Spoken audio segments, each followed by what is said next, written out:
Welcome to the Hope for the Animals podcast, a project of compassionate living. I'm your host, Hope Bohannick, and today we have a fantastic interview with a fellow author, Matthew Halteman. He's written several books, but the one we're going to talk about today, this is his new book, Hungry, Beautiful Animals, The Joyful Case for Going Vegan. And this book is really lovely. I really enjoyed it. It puts a very hopeful spin on going vegan. It helps us to frame the issue with positivity and joy. And the interview today is full of that, full of hope, full of positive vibes. And I really loved talking to Matt. He's a philosopher. He teaches philosophy, and being married to a philosopher, I really love kind of unpacking the big ideas, right? The cosmic level thinking. And I think you're going to really enjoy this one. And we're going to dive right in because there was just so much good, juicy stuff that I didn't want to cut. So we're going to jump right in.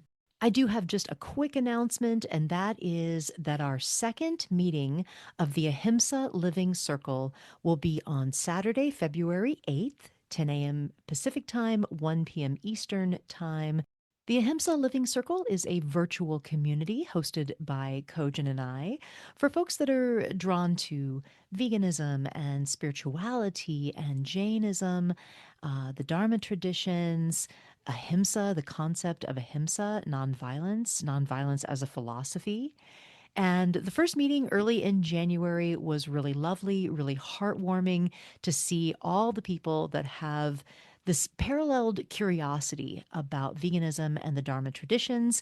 We're now going to be meeting every second Saturday of the month, and the next one is Saturday, February 8th. It's an online gathering, and there will be a link to the registration page in the show notes. So please join us. Okay, now we have a quick word from Lantern Publishing and Media, and then we will get into our interview for today on the other side of that. Hello, everyone. I am Louisa, one of the hosts of Lantern Voices, a new podcast by Lantern Publishing and Media. Lantern Publishing and Media is a nonprofit book publisher. Our mission is to publish books that promote a better, more compassionate world for all animals. We are the proud publishers of The Humane Hoax by Hope Bohannick, Sister Vegan by Breeze Harper, How to End Injustice Everywhere by Melanie Joy, among many other authors that develop amazing works on behalf of our planet and non-human animals. Join us every other week for interviews with our authors, activists, and people that are fighting for a more compassionate world. Follow Lantern Voices at your favorite podcast platform and keep up with the latest news about our podcasts and our books by following Lantern PM on Instagram. All right, I am so excited for our guest today. Today we have Matthew Halteman. He is a professor in philosophy at Calvin University in Grand Rapids, Michigan, and also a fellow at the Oxford Center for Animal Ethics in the UK. He's the author of Compassionate Eating as Care for Creation and the co-editor of Philosophies Come to Dinner, Arguments about the Ethics of Eating. His latest book, though, is what we are going to talk about today. It's Hungry, Beautiful Animals, The Joyful Case for Going Vegan. Welcome to the podcast, Matt. Oh, it's so great to be here, Hope. Thanks so much for inviting me. Absolutely. I'm so excited to talk to you about this wonderful book. It's really, really a well-written, incredible book. I'm so excited about it. But I'm thrilled that it's finally out there after all these years. Yes, congratulations. I know how much work goes into getting a book out. It's great. But we always like to start kind of broader and backing up to get to know you. So let's talk about your vegan origin story. So I know your family was in farming. So you have a unique perspective on all of this and a background coming from farming. So tell us about all that and how that led you to veganism. Yeah. So, yeah, my family on both sides was in agriculture, and it's a couple generations back. It's my grandparents, my maternal grandfather was an herbicide and pesticide chemist, and so played a role in the green revolution in agriculture that actually, enabled the industrial farming system to happen, It was really back the brown revolution. yeah, well, right. Yeah, truth in advertising, Hope. Absolutely. The brown on a 30-year, slow burn, unfortunately. But Yeah. yeah. And so my paternal grandfather was an egg farmer. And of course, eggs were farmed very differently back in those days. But to this day, when I go to family reunions, there are family members still in the pork industry and in the egg industry and in the dairy industry. And it's interesting because I think a lot of people, when they come to this set of questions and they have no exposure, right, to what agriculture is or how agriculture works, and their first exposure is all of these terrible things, right, that we're aware of going on in terms of worker injustices, in terms of climate problems, in terms of the wrecking of rural communities. I mean, there's all this bad news around CAFO farming and our food system in general. And it's very easy, I think, to look at that news and think, well, farmers must be evil people, right? The reason we're in this pickle is because a cabal of evil farmers got together back in the day and said, we'd like to create a horrific dystopia and ruin life on this planet. And, I think that's an easy position to take if you don't know anyone in agriculture. But if you do know people in agriculture, you know that, well, this was a vision, right? For my grandfather's generation, they thought that they were finding a way to feed a world desperately in need of cheaper and healthier protein. And they didn't have the animal consciousness or the cognitive ethological science, right, that we have today.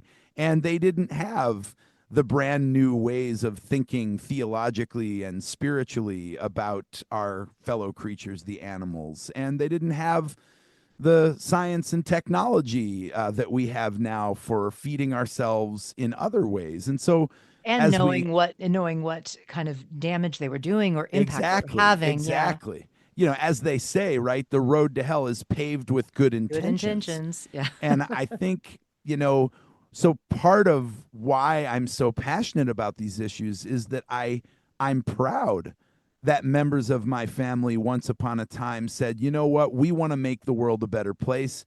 And the way that we want to make the world a better place is by feeding people. Now, I think that at their best anyway, they would not be happy, right, with a lot of the things that have happened on account of those intentions, not panning out the way we hoped.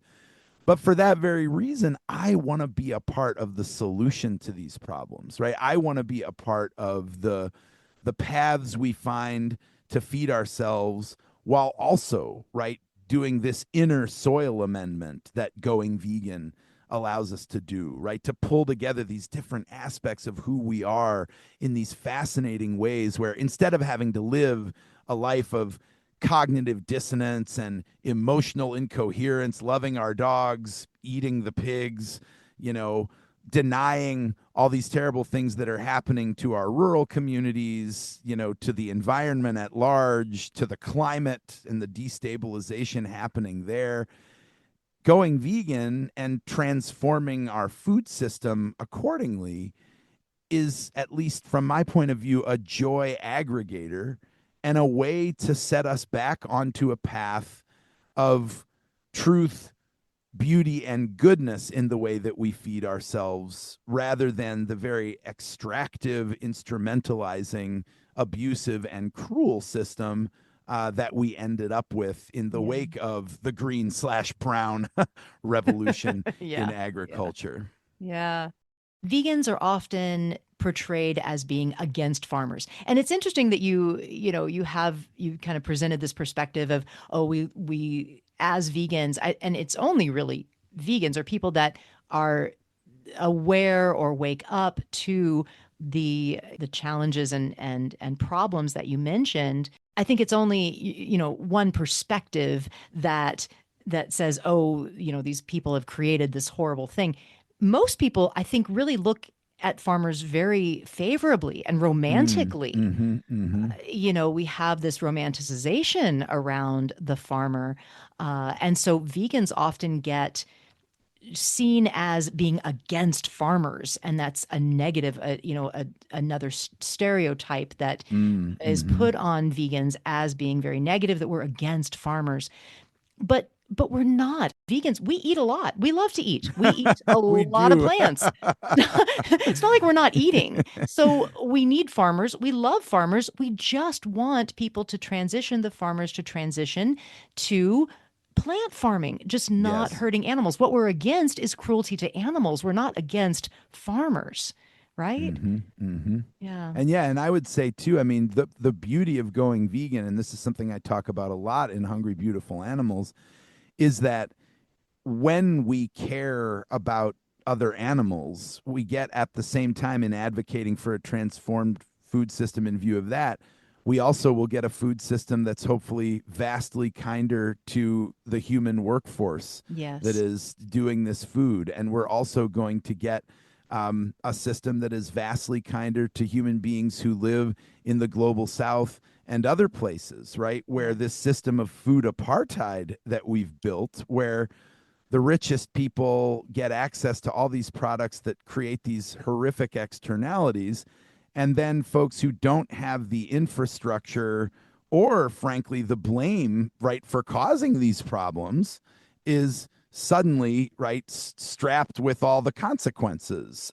And not only do we care right about our fellow creatures, the animals, we remember that this is one of the things that I really try to bring out in Hungry Beautiful Animals. We're all hungry beautiful animals, right? We all have these deep desires and these limits that are animal limits that are pushing back, and our beauty, our flourishing hangs in the balance. We've got to find a way, all of us, to have our desires and our limits, working together in harmony. And so I love the fact that going vegan, yes, it's about animal freedom, but it's also about the freedom of the workforce from having to do these terrible things to other fellow creatures. It's also about the freedom of people living in places where the externalities of our food system cause environmental and climate chaos, right? And so I think that's my favorite thing about going vegan is for somebody who cares about other human beings, cares about members of other species, cares about life on this planet being beautiful and fertile and sustainable into the distant future. All of these things happen at once when we set our sights on transforming the food system we have into the food system that I think we all want, Yeah. right? We all want this food system. We all want flourishing.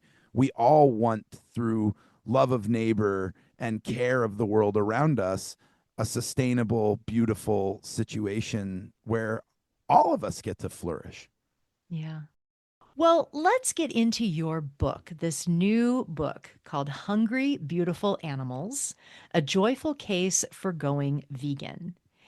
And you really, it's a very, first I'll say you're a wonderful writer. Well, I mean, the thank you. prose is very engaging, very entertaining, and it's really a very upbeat and optimistic view of veganism, of advocacy. And you say this a couple of times, something like that you want to kick shame and blame to the curb. And I'll read a quote here that I really liked, that I think kind of encapsulates the feeling of the book. You said, "I want to articulate a vision of the vegan life so beautiful that it captures your imagination and compels participation, not by the threat of shame, but by your own irresistible desire to draw nearer to what you love." Mm. That is just beautiful. I think that's kind of your thesis. Wow, it sounds better when you read it. Could you redo the audiobook for me, Hope? That was amazing. Thank you. But wow, what an incredible accomplishment this book is. Really beautiful.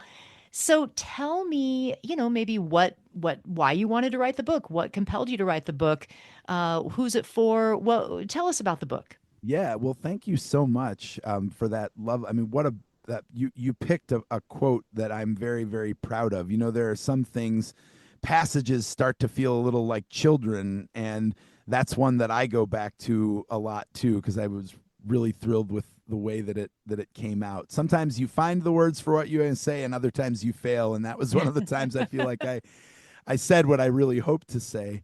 Yeah. Yeah, my experience with going vegan is that it's really a journey. It's not a toggle switch.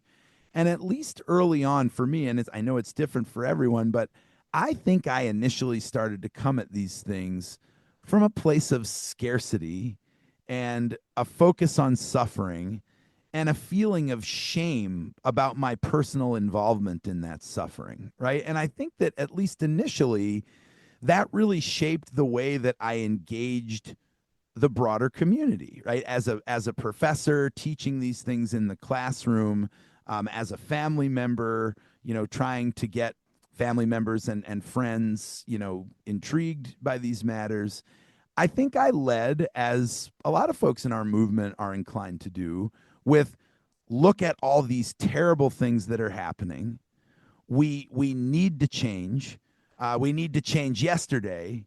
And if you don't agree, something must be wrong because these horrors are unconscionable, right? I mean, I think that is how I was tempted to frame things. And it occurred to me, a while into doing this stuff, that the answer to the question, well, why am I against suffering, is because I'm for flourishing, right? I mean, what really fuels the vegan imagination is not being against suffering, but loving, desiring, wanting to foment flourishing, right? Whether that's flourishing inside ourselves, less inflammation because of what we're eating, less cognitive dissonance because we're aware of what we're doing, more emotional coherence because we want to feel the same way about pigs that we do about the dogs snoring at our feet, right? There's so much abundance in the way that going vegan brings together those different aspects of who we are. And then outside, right? I mean, going vegan is just honestly, in 20 years of teaching,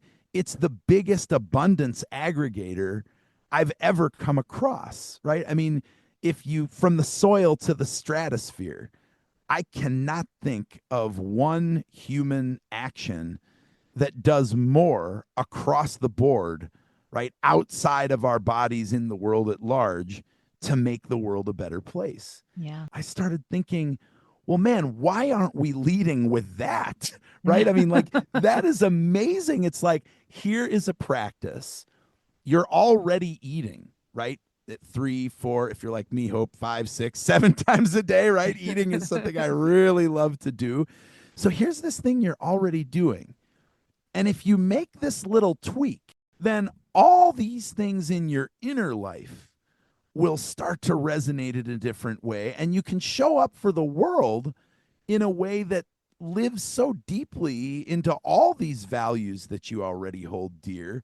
I mean, honestly, when you look at it from that perspective, it feels almost too good to be true. I mean, going vegan is a joy aggregator inside and outside. And I thought, man, this is what we should be telling everyone all the time, right? Mm. Why would we start with suffering and scarcity and obligation? Because I mean, obligations, even when we know we should be doing better, it's one thing to know what you should be doing and quite another thing to want to do it, right? And so I think there's a lot of people out there who know they should be doing better, but when they look at that scarcity way of framing it, they think, ugh, I just don't have it in me. But what if everybody knew what vegans were for, right? What if everybody knew about this gorgeous vision of a future where we can feed ourselves, make the planet a more beautiful place, become more aware of what's going on inside us, aggregate all of those different sources of joy, and then live abundantly, right, in all the goods that emanate from that? What if that is the way that the world thought about the V word, right? I Mm. think advocacy would become a very different proposition.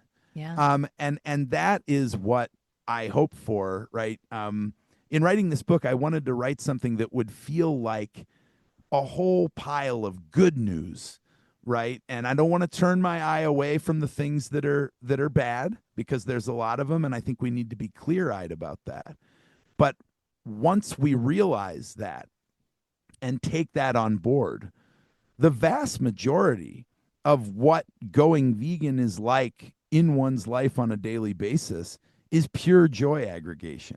And Mm, that's a message that I want the world to know, not because I want to browbeat them into doing things my way, but because I want them to experience for themselves in their own way what it feels like to have all this internal resonance, meeting with abundance the needs of the world outside. That is a beautiful way to go out into the world. And I hope more people can enjoy it in the way that mm, I have. mm. Yeah, this kind of goes along with something that I sometimes say, and that is that we have to be able to envision the world we want to see. We've Mm, got to be able to try to live in a way that is a vegan world. mm-hmm. We're so bombarded every day with things that remind us that that it's not a vegan world, so that is Absolutely. difficult. But it is, I think, important to to have that vision. And I fully agree that we need to show people how wonderful it can be. Do you feel so freed in a way, like your psyche and your spirit feels freed from the suffering, from being part of or supporting and causing that suffering. So it can be, like you said, a very, very joyful experience. But at the same time, I'm just going to push back just a little bit because I Please do. do, Yeah. I do feel that we can't. And I'm sure you probably agree to some degree, agree to some degree that we can't lose sight of the suffering, the animals themselves. It needs to be about the animals and not about us. I feel there has to be a reason for it. I think if to make this kind of a big change, just saying, oh, you're going to be happier, well, why? This also kind of goes along with how vegans are often stereotyped as being angry and judgmental, right? Mm-hmm. And that, of course, we have that stereotype. And when you actually meet vegans, it's generally not that way at all. Not that And way at all. no, Absolutely not. and we're very normal and kind and compassionate people. Actually, that's the reason we're doing it, is out of kindness and compassion. And I think what happens is that it's mostly maybe young vegans or new vegans that are, outspoken vegans that garner this reputation, right? This stereotyping of being angry and judgmental. And we do learn, I think, as we go on and as we get into the vegan movement and vegan community, that the best way for one on one and individual interaction is to be, more accepting, loving, kind. But I think what happens is when we're new vegans, right, we're shocked and appalled about all the enormity of the suffering when we're just suddenly open, our eyes are open to it. And so we get angry and we get maybe aggressive in our communication because of the urgency, like you were talking about. My husband and I joke that new vegans are kind of like new vampires in the Twilight world. I know this is kind of a weird analogy.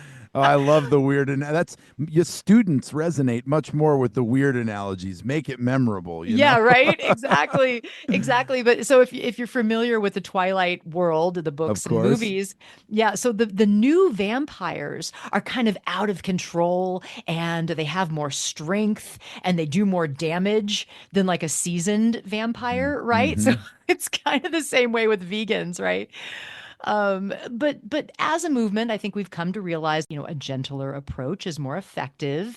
So what you're saying is, I think, an important evolution for the movement, right? That we need to realize now that on a one on one basis, individually, with your family, things like that, there are places where we need to be more loving, more accepting, more open, and more joyful and positive.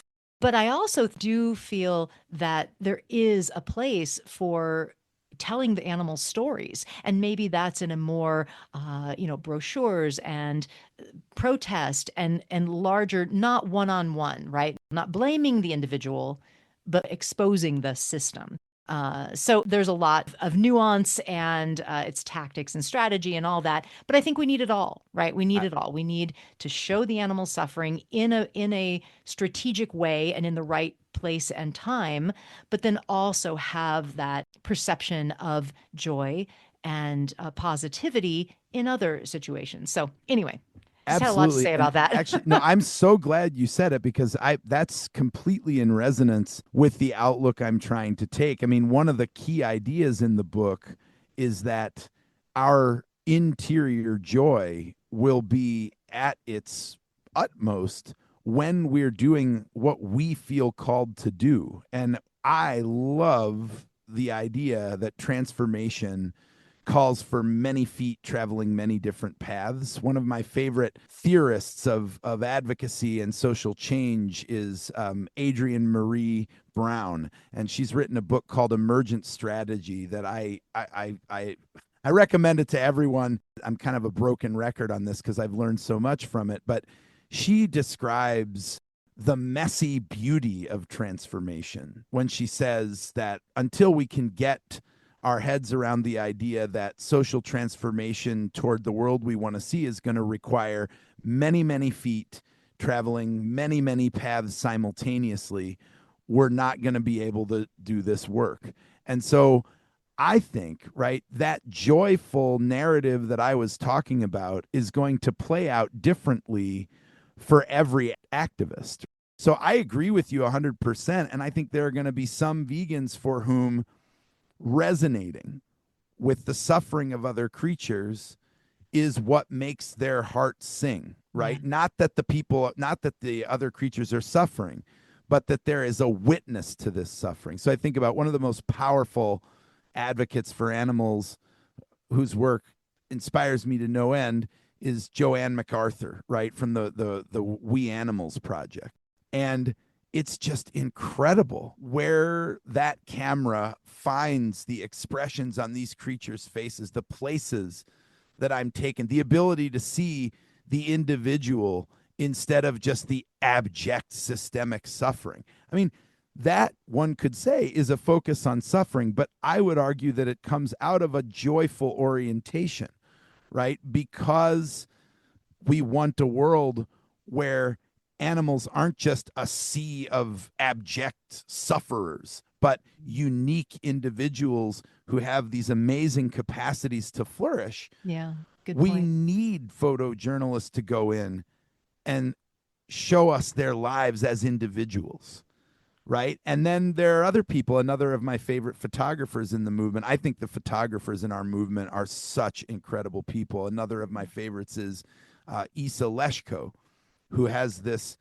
absolutely captivating book called Allowed to Grow Old: Portraits of Elderly Farm Sanctuary Animals. I may have gotten the subtitle wrong, but that's the gist. So MacArthur's approach and Leshko's approach really, really different sometimes in what they're showing us. But it seems to me they're both coming from this deep joy, right, of finding where your talents and gifts uniquely engage the needs of the world. So I love your pushback because it allows me to clarify that I think this joyful vision of finding out what makes us tick and how we gear it into the needs of the world is absolutely compatible with some of us resonating as a witness to animal suffering, Yeah. and with some of us showing what other animals are like when they've had the wisdom of an entire life in a sanctuary to share with us. And Mm. others of us are just going to make cookbooks with really brilliant tiramisu recipes that don't require eggs and dairy, right? And I want to live in a world where we all make space for one another to do the vegan thing in the way that most brings us joy. And I think Mhm. there's so many ways to plug into this. It doesn't always have to be the animals. It doesn't always have to be personal health. It doesn't always have to be worker justice. We can find what most resonates with us and trust that other members of the advocacy community will follow their muse, right, and bring those gifts to the world in different ways. So I think that we're agreeing here. I Yes. just had an incomplete. I mean, and that's what this is. What's beautiful about pushback and criticism. It gives us an opportunity to widen the scope and complicate the picture. And I think we're. It sounds like we're in agreement. Yeah, yeah, and it's not really criticism. It's just like you said, you're showing one aspect, really a new aspect that we should be focusing more on. Absolutely, that we should be thinking about is that joyful piece, that envisioning the future of Mm, who we are and how vegans are in the world. So no, I love it. I think that it's a really important book, and I guess I just didn't want to lose sight of the animals and the suffering because it is, that is such an important part of it, or that's, the foundation. It's the reason. absolutely. No, I'm Um, not going to lie. That is where I mean, people ask me, "Oh, are did you go vegan for the environment?" And I'm pretty candid in the book. Nope. Right? I'm an animal freedom vegan. yeah, That's really what moved the needle for me. But sure. then I had this realization, right, that well, maybe I should be an environmentalist too because environmental justice is the foundation of flourishing for members of other species, right? I mean, if I don't find a way to care about the Earth's capacity to provide that unique combination of air and water and food and competition and collaboration and community for members of other species because I ruin all their habitats, because I thoughtlessly right eat in a way that makes it impossible for them to continue in the modes of flourishing that are theirs to strive toward. So it's just funny, right? For me, I started very much in the mode of I don't think I was ever a one issue vegan, but I was about as close as you could get. For me, it was about animal freedom, right? And Yeah. and and that's what I talked about in my classes, and that's what I talked about right on the at the protests, and Hmm. Hmm. at the I Yeah. mean was involved in trying to get circuses out of Grand Rapids, and have done a lot of grassroots work in addition to the stuff that's happening on the printed page, as it Hmm. were. Yeah. I mean, a part of this story is the story of my journey evolving, right? And Hmm. that's another thing that's really Yeah. important to me to try to share in Hungry Beautiful Animals, is that going vegan is a journey. It's not a toggle switch, right? Yeah. And that Yeah. we still have an awful lot to learn even 20 years in, right? Right. From And all I, the people around us who are doing it differently. yeah, and I really do love, how you said, why don't we present this part of Mm, the hmm. story? It's true. We do need to present that part of the story, that going vegan can be so freeing, so joyful, create a completely different outlook and relationship with the world. So I love that. No, it's an important story to be told, and you've done a wonderful job of it in this book. Thank you. Yeah. So in chapter 8, I really I really love chapter 8. You write about how you got into philosophy and how it changed your life, and how one goes from, self-consumed pursuits of money and fame and the material world to joyful pursuits like truth and beauty and goodness, and with a philosophical discipline, you can do this. You can challenge any of the existential threats, as you say. So as a philosopher, what do you think about veganism as a philosophy? Mm, So this to me is really important. This kind of deepening veganism into a philosophy, because there's the boycott, there's the basic definition of vegan, the standard boycott of meat, dairy, and eggs, and that's fine, and that's a place to start, and that is what a lot of people are doing, only. But I think that once you get in, it deepens, right? It becomes more mm, than just that boycott. And I feel it's so critical for us to have a cultural awakening, really. I mean, just really, mm, we need cultural change on a more fundamental, deep level than just changing our habits and what we eat, and what we pick up at the store. So talk to me about veganism as a philosophy. Yeah. Wow.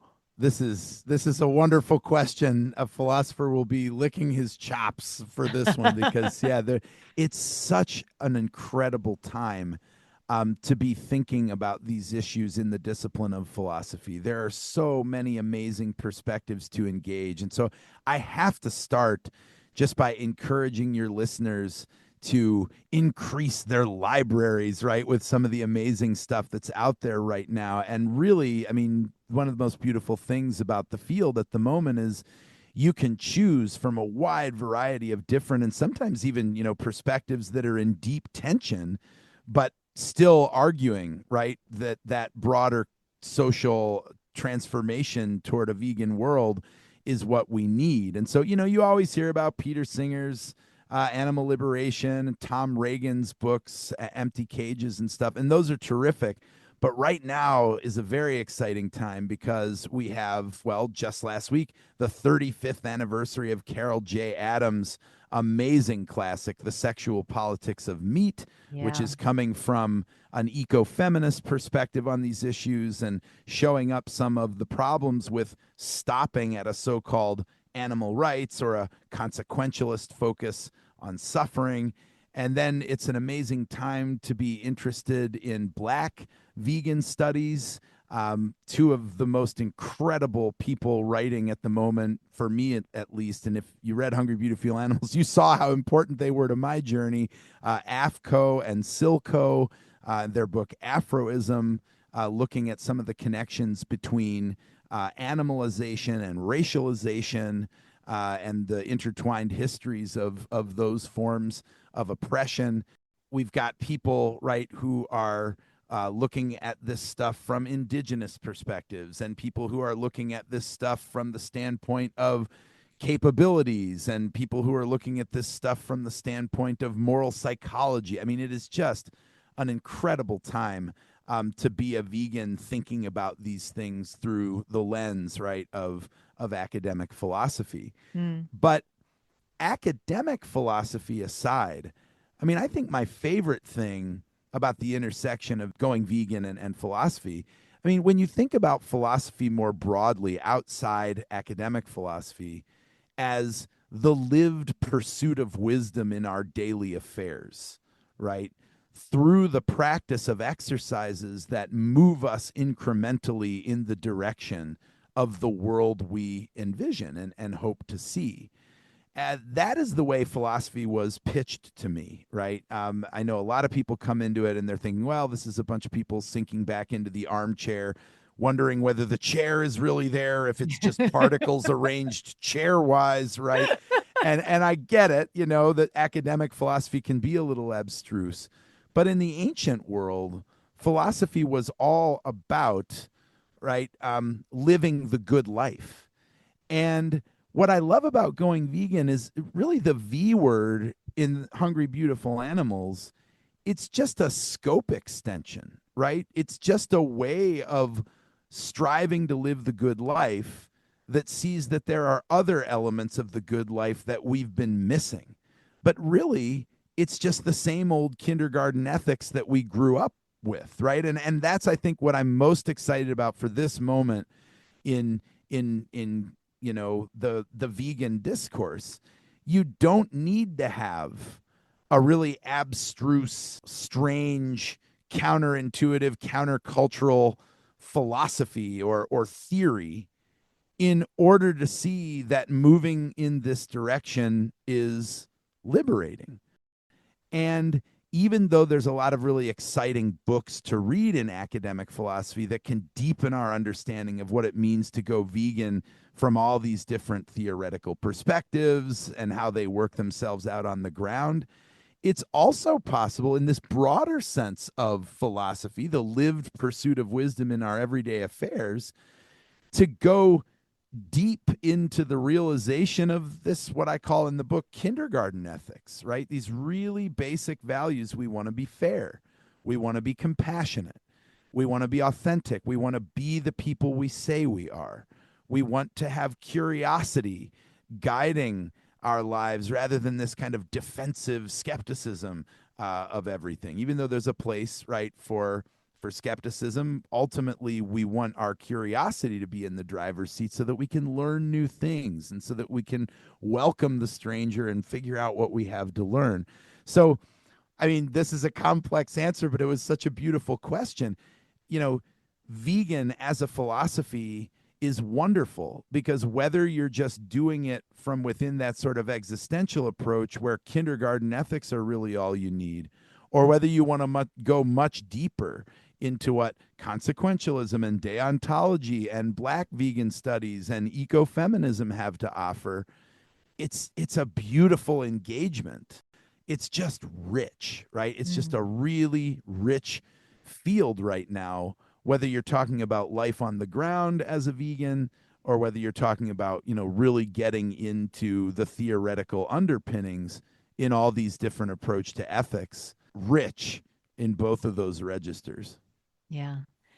Yeah. I think for a lot of vegans, they feel, okay, veganism, this is what registers, this is what resonates with me. This is really paralleled to my ethics, my views. This is my philosophy. This is Mm. my possibly my spirituality, my religion Mm-hmm. even. I mean, that's how I feel about it. Mm-hmm. For some people, when you find veganism, it answers all those. You're like, oh, yes, okay, this is exactly kind of how I feel, how I see the world.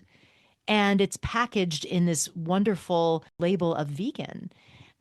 So yeah, I think it's really fun to explore. So much good stuff there. And I love that, right? That is entirely compatible. Someone really finding that the transformation of going vegan is, the wellspring, right, of their spiritual life, Yeah. while at the same time somebody else might think, wow, this really helped me to live into my Buddhism in a new way, or Yeah. this really helped to elevate. I was so estranged, right, from the Christianity that I grew up with. But now that I have a way of thinking about shalom, all species kinship, justice for all God's creatures, I now have a much more capacious way to inhabit, right, the religion of my youth, Hmm. without getting stymied, right, in the forms of it that are the most readily available now. I just love that, right? Yeah.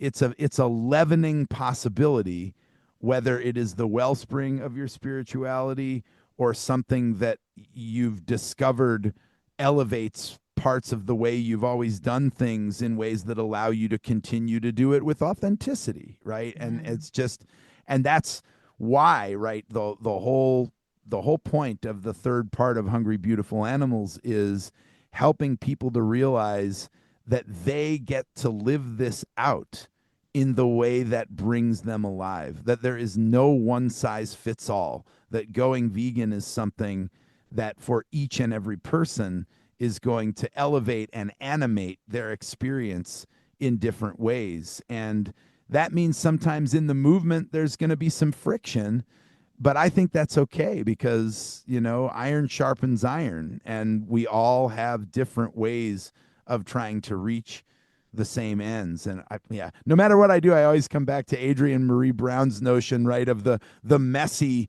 beauty of Hmm. transformation, that we're Yeah. just going to have to find a way to be excited about the fact that we're all doing it differently, Yeah. because that is the world we live in. Yeah, yeah. Yeah, and speaking of transformation, so in chapter 9, you kind of get into how veganism is a process. We've been talking about that. And there's ins and outs and ups and downs and successes and failures. But then you can settle into a vegan normal is what you were saying. And you emphasize love in this chapter as an essential part of the process. And I really love that. And you say something in chapter 9 about, I think you said something about kind of vegan as a verb, that Mm. you never stop striving to be more vegan, right? To try to incorporate it in other ways and forgive yourself for setbacks, things like that. And again, you have this concept of love through it all. And this chapter also gets into chapter 8 and 9 get into kind of spirituality, and love, of course, is so universal amongst so many spiritual practices. So yeah, do you want to talk a little more about that? Absolutely. Yeah. So love for me is a really important part of the vegan life because, as we all know, the vision that we're trying to live into, this new vegan normal that we all want to see come to pass, is really hard to live out on the ground. And sometimes our best efforts create situations and circumstances that can be hard to live with. We'd always like to be doing more. We always wish that our friends and family and neighbors in the industries that we're a part of, would be catching on faster, right? And so life on the ground means that we really have to cultivate self-love. We have to be able to forgive ourselves when things don't go the way we hope. We have to be able to see ourselves in the process of striving rather than, inevitably failing. And in my experience, the thing that's so incredible about love is that through the eyes of love, we accord the dignity of the future progress to ourselves and to the others that we love in the moment, right? Rather than judging them on how far they've come or how much farther they have to go. It's like love makes a safe space for people, even when they're struggling, even when they're at their lowest. And so, in that chapter on love, what I'm trying to do is build machinery for loving ourselves through the disappointments of having this incredibly grand vision and experiencing a lot of that joy, while at the same time having feet made of clay, having complicated families, having struggles at work, right? All these Mm-hmm. things that remain part and parcel of the human experience, even when we have this beautiful vision in front of us. And so love is important because, for me anyway, it's what allows me to keep striving even when I know I'm not doing a very good job. It's what Mm. allows me to focus with others on the small things they're doing rather than the big things they're leaving out, right? It's it just has this way of meeting people where they are and according to them in the present the full dignity of, who they hope to be in the fullness of time. And I love that all encompassing, all embracing character of love. And I think, for me personally, um, that's coming from a combination of places. My Christian background, some of the new things I've learned from Jainism, right, with a much more holistic perspective on who counts. But I think love is important both for bringing marginalized creatures and people into the center. And of course, there's no stranger or more wonderful creature than the mystery of our own selves, right? And so love turns out to be important, not just for meeting people where they are on the outside, but for meeting ourselves where we are in our very complex process of becoming. Mm. Well, I love that. I love love. And, and yeah, there's both self-love, so just forgiving ourselves if, we're not living up to what we want to be.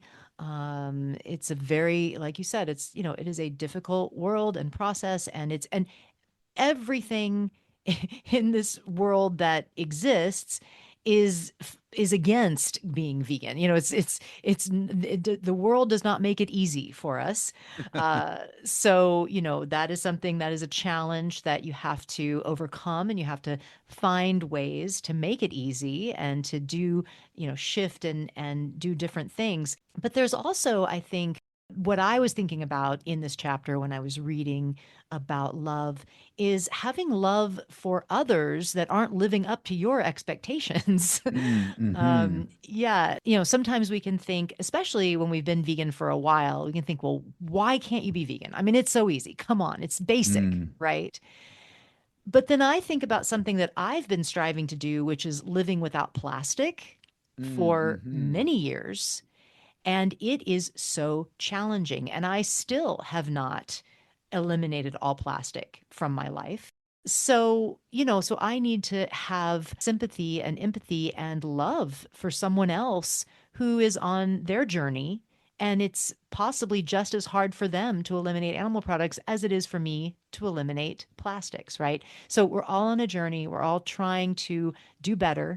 You have to have that love and forgiveness for others Mm. as well as yourself.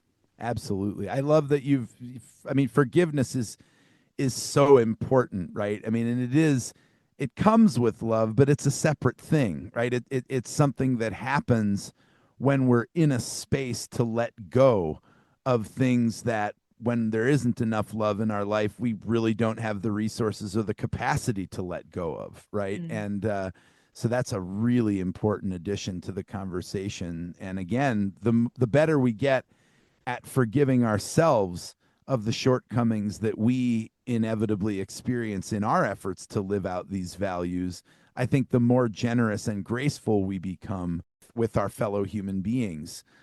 Because, yeah, it's easy to forget about the struggle when you're on the other side, right, of having Yeah. made the transition and you found all your methods and you're no longer so easily triggered. And that's, in chapter 9, I talk about how over the course of doing this for a while, things that seemed really difficult and almost insuperably challenging, right, at the beginning of the journey, eventually become things that you hardly think about at all. And one of the most profound changes, right, that forgiving myself, has allowed for me, in an outward facing way is, I used to get really frustrated with people who like to bully vegans, right? Meat bullies, I call them, or Keith Bacon's, right? Like people who show up and they want to make it miserable for people who are trying to do better. And Yeah. I remember when I was new at this, what I wanted to do was cut those people to ribbons and shame and blame them. And since I have a PhD in philosophy and I'm pretty quick on my feet, I actually did a fair amount of that sort of thing, right? I'd love to happen into the mailroom at the wrong time for the meat bully, right? Because Mm. maybe the person they're bullying doesn't have all the tools that I have, but I'm about to take out the hammer and tongs and get medieval, right, on the meat bully. And as my journey has unfolded and as my consciousness has evolved, I've learned to see, a lot of this belligerence toward vegans as an indication of a vegan in waiting, right? Inside the bully, right? That there's something that is desirable about compassion. There's something that's beautiful about love. And when someone is living in scarcity and doesn't have those things, whether they realize it or not, whether they like it or not, when they come into the presence of someone who's vibrating on a different wavelength in this regard, that tendency to bully is actually, right, an indication of scarcity. It's an indication that this person has not made the inner soil ready, right, for these seeds to fall. And once you've made that transition, I mean, it was funny how it went, and I talk about this in chapter 9. Initially I was filled with rage for such people, and I like to work them over with my arguments and philosopher tactics. And then it sort of moved to pity. I was sort of like, gosh, this is actually pretty sad. Like I feel kind of pity for this person. And then as the years went by, it actually moved into kind of compassion and empathy, where I thought to myself, here's a vegan in waiting who is fighting this internal battle. And right Mm. now, these ideas are a trigger for them. But the reason these ideas trigger them is because there's something in them that wants this. Mm. and there are defenses coming to the rescue, right?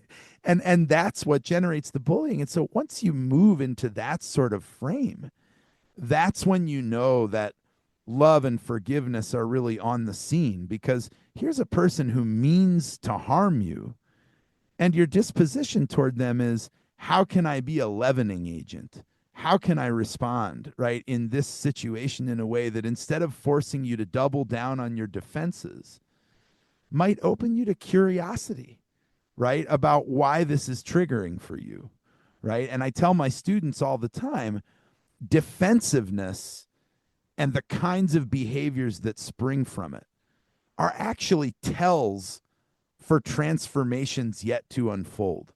Because when something makes you feel defensive, that's your inner system protecting itself. And the curious question is, what am I protecting myself from? Right. And if you can move into that space of curiosity, it seems to me you're on that trajectory of love and forgiveness, because instead of feeling threatened and defensive when somebody who wants to make the world, you know, a place that is has more flourishing in it and less suffering in it and more beauty in it and less ugliness in it, and that no longer triggers you, or you're at least curious about why it might, right? That is the sort of vegan that I want to be when I encounter someone who's coming from a different place, who's triggered by these ideas into negative responses.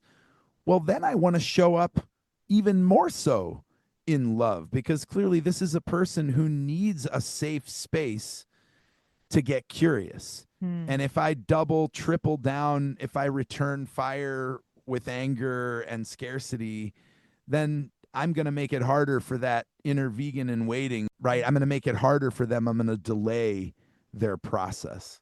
And I don't want to do that. I want to Yeah. see people liberated Yeah. from feeling triggered by people who want to make the world a more beautiful place. Yeah. Yeah. Well, there's a psychological concept called the backfire effect, Mm-hmm. where if you get into, arguments that are aggressive and conflicting with someone, they're just going to double down on they're going to go and research and think deeply about their side of it, right? 100%. And defend themselves and be more connected to and feel more, they identify as whatever it is, a meat eater, a bacon Right. lover, Mm-hmm. whatever it is. So yeah, I don't think that, these intense philosophical arguments do much good a lot of the time. Absolutely. In the social science literature now, there's the discussion of this phenomenon of identity protective cognition, right? Where Ooh, not only are the arguments not doing any good, they're actually doing harm. right, Because the more the person suspects that you're correct, or at least better armed with reasons, the more they're going to double down in right. whatever identity it is that they're trying to protect. And so that's a fascinating phenomenon, right? We thought, here we were bringing arguments and reason to the table, and of course, who could disagree?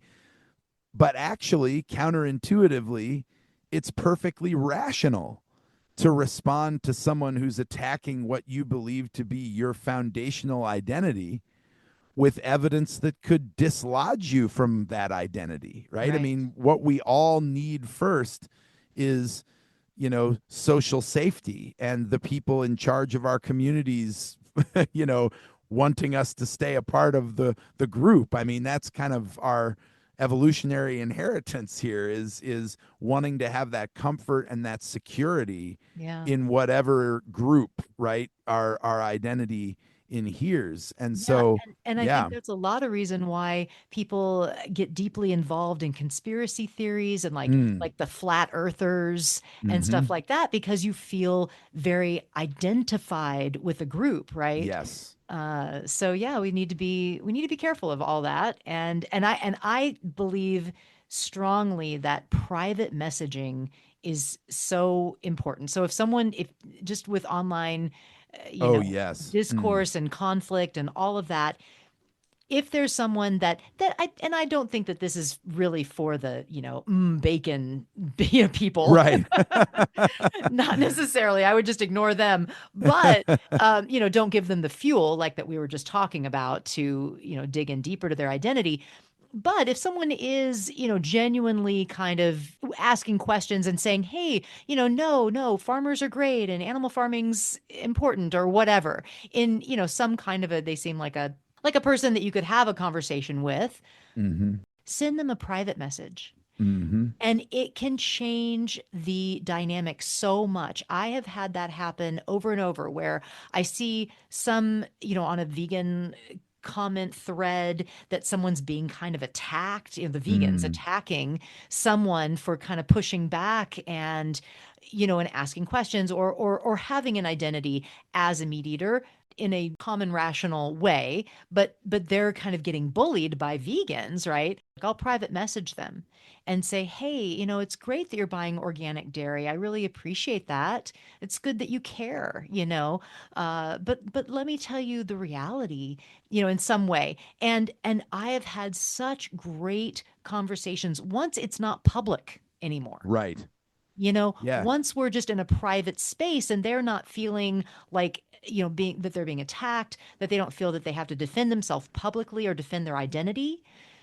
So anyway, that's just a trick that I think is really helpful, is to kind of try to take it to a private space. And Absolutely. social And that media is so public that, yeah.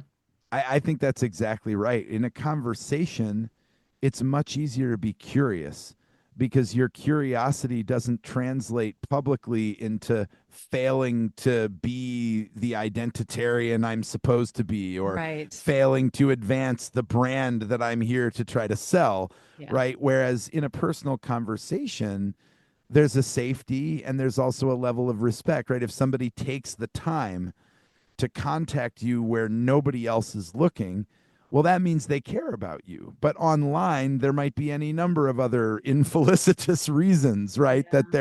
That they're calling you out because there are points to be gained for their brand or for their vision. And so, yeah, I couldn't agree more that finding ways to connect personally in circumstances where trust levels can actually be above sea level, right? I mean, and I think on social media these days, it really is a kind of identitarian mess, right? There's so much brand building, there's so much stuff going on where people have a vested interest in coming across in a particular way and only that way, that it's very, very difficult to create space for curiosity. Yeah. And so Yeah. yeah, I love that. I've already been using that strategy, but I've never thought of it as a strategy before. So I appreciate your packaging it that way for me. Yeah. Yeah, and I think it applies to like family dynamics. If you're the one vegan at a family gathering of 8, there's a tribal thing that goes on, and there people Mhm. are going to kind of clump and herd and tribal together against you. But if you're one-on-one with one of those family members, it can be a much better, more open conversation, right? Absolutely. Yeah. So Matt, let's transition into something a little more joyful, like your book, bringing Mhm. the joy in and the positive. And here's another quote that I loved from your book. You said, "Despite appearances, a vegan world turns out to be something that most of us already deeply desire, even if we haven't explicitly tapped into it." So I'd love to talk to you about the importance of envisioning what we want to see, the world we want to see, and how veganism is part of that world and can lead us to that world. Mm.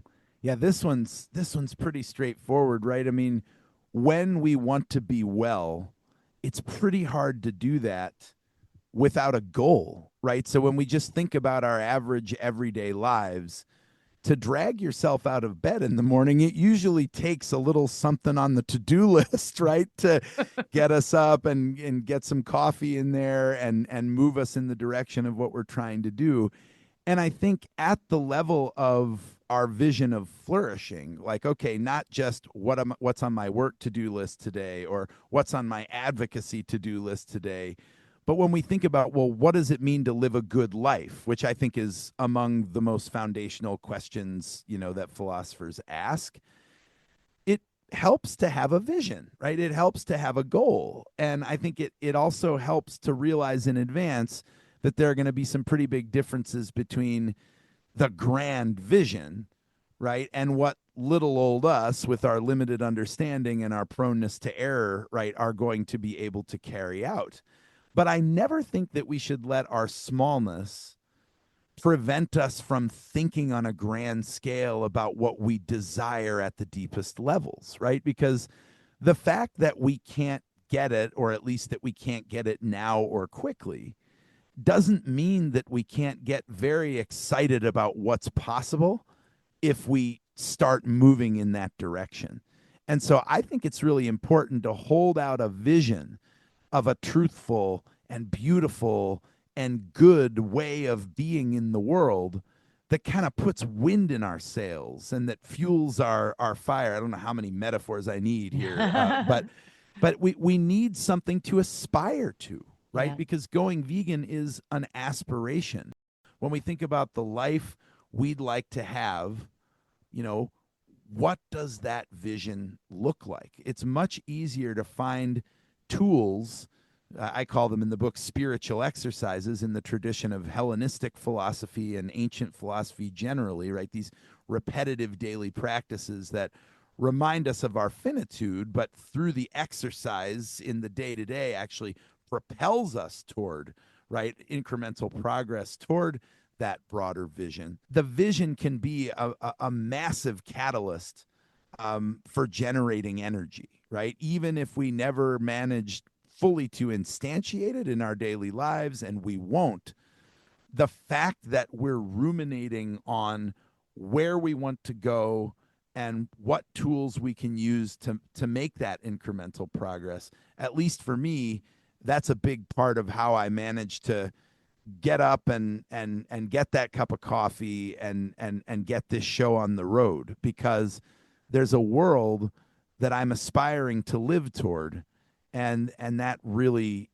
generates a lot of power Mm. to go out into the world and try to be the change you'd like to see. Yeah. Yeah, it's true. Veganism kind of allows us to have that daily practice, that daily 3 times a day or however many times a day we eat, and other decisions that we make as well with, products in our kitchen and our bathroom. It does. It reminds us, it takes us into that practice of nonviolence, of love, that, our choices matter and our choices have consequences. And yeah, it's a beautiful thing to tap into, and seeing that that's going to take us to a place where the entire world could be nonviolent and full Mm. of love and kindness. Yeah, it's beautiful. And I love the fact that, right, it doesn't have to be the whole world to be the world. This is a scope distinction that can really help us, right? That each and every one of us is out there in the world. And Mm, if there's less suffering in the places where we are doing our work, if there's more joy in with the friends and family where we are called to participate, the world is a better place, yeah. right? The whole world is a better place when my tiny little patch of soil is a better place. And I think that's really important to remember, because it can be hard to remain optimistic or hopeful, right? Well, so speaking of that, or getting into that, let's continue that line of thought with our last question. What gives you hope for the future? Yeah. What gives me hope for the future is just the quality and quantity of amazingly diverse work being done in this movement right now. I mean, you cannot turn around without finding another amazing book, another amazing theory of change, another amazing nonprofit working on an angle that you hadn't even dreamed of before. And I just think, we live at a time when more different sorts of folks from more different sorts of walks of life than ever before are under this increasingly huge tent, right, of vegan concern. And it's tempting sometimes to focus on the differences. It's tempting sometimes to say, well, you know, this group of people has more cultural influence. This group of people isn't talking enough about this other sort of thing. And there are real inequities there, and I don't want to minimize those, right? I mean, I think we need to be very, very careful at looking at those power dynamics and looking at who's getting what, and trying to distribute the resources in the movement more fairly and all of those things. I mean, part of the reason I'm on boards of nonprofits is because I want to be involved in our movement being a fairer place, Mm, right? Where yeah. resources are distributed in ways that reflect the talent across the board and across different theories of change. But setting those complex questions aside, at my most hopeful, I look at our movement and say, I can't think of a time where there was more scintillating talent, more incredible theories of how we're going to do this, and more ferment back and forth between and among the different things that we all have going. And I just think, man, with this many interesting people from this many walks of life doing this much fascinating world shaping work, we're gonna do this. It's gonna happen. It may not happen on a timetable that moves as quickly as most of us would like to see, but there's just too much talent, too much creativity not to have a world much better, right? Than the one we're living in now. So who knows, right? I suppose history could prove me wrong. History can be nasty, but at least when I'm feeling hopeful, it's because of how much talent and creativity there is in the movement right now, Mm. for spreading the joy and making this a safe and exciting place for others to find shelter at a time when the world really needs more love, more compassion, more empathy, more sustainable ways of being who we are. Wow. Well, that is a beautiful vision. I am excited to hear that, to be part of it. It does give me a lot of hope as well. So thank you for that, Matt. Yeah, well, that's a great way to end a podcast called Hope for the Animals, right? Yes, that's right. That's right. Well, thank you for writing this book. It's a really wonderful accomplishment. Hungry, Beautiful Animals, The Joyful Case for Going Vegan. Thank you for being on the podcast, Matt. It was a joy to be here. And yeah, let's do it again sometime. Yes, please. We'll have you back. All right. Thank you. Thank you for listening to the Hope for the Animals podcast, a project of compassionate living. If you feel that this was inspiring and valuable information, please share it with your networks. Don't forget that if you are listening on an app, scroll down and give us that 5-star rating so we can get bumped up in the algorithm popularity contest. We want the good vibes of this episode to permeate the pod waves. So give us that high rating, maybe write a review. That all helps so much. I really like what Matt said about focusing on changing your world, your turf, your little piece of the planet, and that will extend out to helping the whole world. Keep the focus and perspective on what you can do, on what you can do on a daily level, on a grassroots level, on a local level, and know that everything you do makes a difference in this world, makes this world a better place, and it matters. So live vegan.